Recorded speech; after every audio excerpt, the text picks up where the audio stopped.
আসসালামু আলাইকুম আঙ্কেল। ওয়ালাইকুম সালাম। আঙ্কেল আপনার সাথে একটু কথা বলা যাবে? অবশ্যই বলতে পারো, বলো।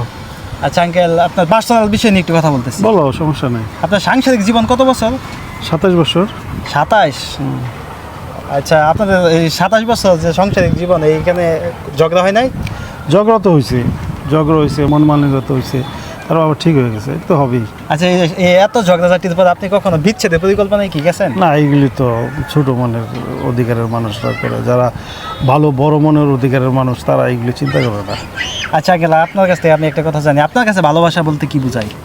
ভালোবাসা বৃহৎ একটা জিনিস, এটার ছোট করে দেখার মতো কোনো উপায় নাই। তারপর যদি একটা সংক্ষেপে এক লাইনে আমরা ভালোবাসা আপনার কাছ থেকে, আপনার মুখ থেকে শুনতে চাই, তাহলে আপনি কি বলবেন? দুইটা মানুষ সারা জীবন একসাথে ভালোভাবে থাকতে পারে, এটাকেই ভালোবাসা বলে। আর আমি কোনো মিনিংস বুঝি না, এতটা ধারণা নাই, এটাই আমার ধারণা। আচ্ছা আঙ্কেল, ভালো লাগলো আপনার ভালোবাসার সংজ্ঞাটা আমার কাছে অনেক ভালো লাগলো। আশা করি দর্শকের কাছে অনেক ভালো লাগবে। আসসালামু আলাইকুম।